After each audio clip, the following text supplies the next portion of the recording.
Right, today we celebrate and praise all moms for all you do.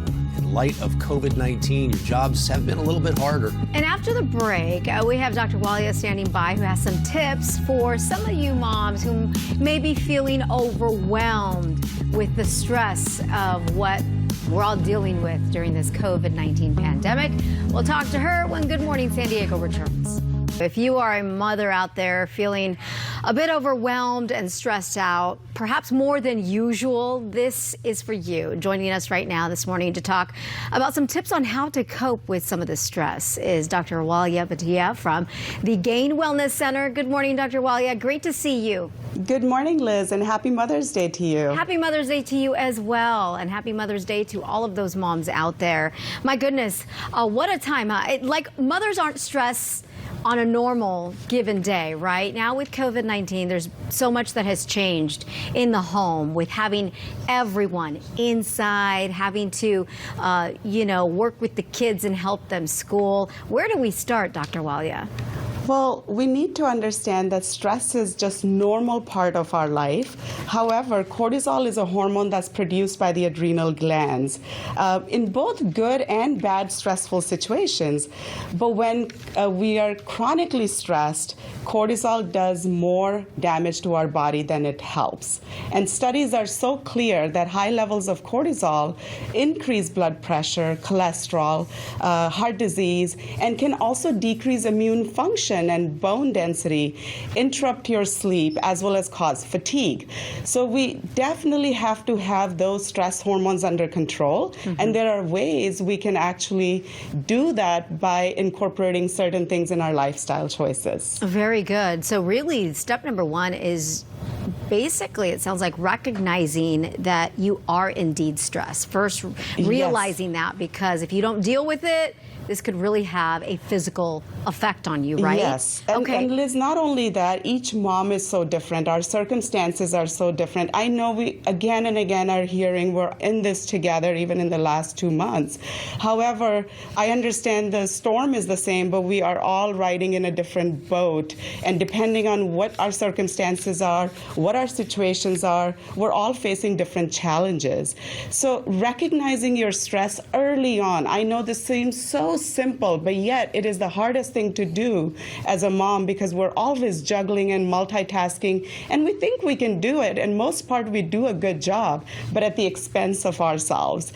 So if we can recognize early on, maybe for us it's irritability, maybe it's mood swings, maybe it's not feeling happy, maybe it's like the racing of our heart, whatever those signs are, if we can just pinpoint those and know our stress really well, then we can actually learn how to manage it and let go of whatever we cannot handle. Okay, very good. So recognizing that you are indeed experiencing stress, and then what? Then the second step is to really putting yourself first. I mean, how many moms do you ever meet who ever put themselves first? We always think of our children, our families. So really, I say put yourself first. Because imagine if you are stressed and not doing well, how good are we going to be to our children or our family? A happy mom in the house is a happy house, and not only a happy house, but we'll have a healthier communities as well. That's important. And you put yourself first, and maybe if you're not sure how to do that, I know you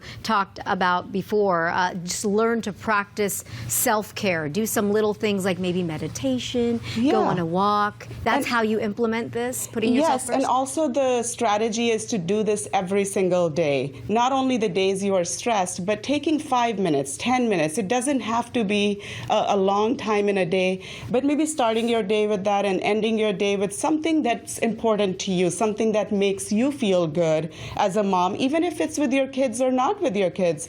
Whatever that activity is for you, do it every single day for a few minutes. I know, Dr. Walia, you also alluded in the beginning, you mentioned the cortisol levels in the body going down when you're stressed. What do you do about that? How do you get those back up? So Liz, actually cortisol levels go up when we are stressed. Okay, and that high levels of cortisol in our body is damaging to the body if it's chronically there. And really the last step is to having fun. I know, again, it sounds so simple, but the American Psychological Association reports that when we are stressed, it shows on our faces the most. So a simple strategy is to just laugh, listen to your favorite comedian, laugh and have jokes with your kids, and also being grateful. It's such a simple thing, but if we can just learn to be grateful few minutes in the morning, few minutes at night before we go to sleep, it actually lowers cortisol levels in our body. Volunteering, maybe talking to a friend, something to just have fun where you can just laugh it out. I know it sounds so simple, but yet it works so good. Yeah, and it takes a little effort, but it's important to recognize to make that effort, because we do want those, like you said, cortisol levels in the body to go down. 3 simple steps. I love this. Recognize your stress again, put yourself first, and try to have some fun. Wow, you know, I'm so grateful for you, Dr. Walia, for coming in and providing these tips, because it is no doubt an even more stressful time that we're going through, whether you're a mom or a father, anybody really in the home. So we appreciate it. How are things in general? How is the Gain Wellness Center doing? We're doing really well. I think COVID-19 has been a wake-up call for many people to be proactive and start taking care of their health, and also start to learn some lifestyle choices if they are struggling with it themselves. So it's been amazing. And we're also hosting a food drive to gather food for Food Bank in San Diego, because there are so many families and children who don't have any food. So we're actually doing that food drive for the next 3 weeks, and we're willing to pick it up from anybody who is willing to donate in anywhere in San Diego as well. Oh, or that's it can be dropped off fantastic. at the center as well. Well, that's a great thing that you guys are doing, and it's a food drive collection. Yes, you are that's correct. collecting food to give to the food bank, and you'll either go to someone directly or they can drop it off there at the center. Yes. Very good. Okay, we'll talk to you some more about that as this continues for the center in the next few weeks. Happy Mother's Day. Appreciate it. Thank you. You too. Okay, we'll see you soon. Love her. She's simple advice. Love it.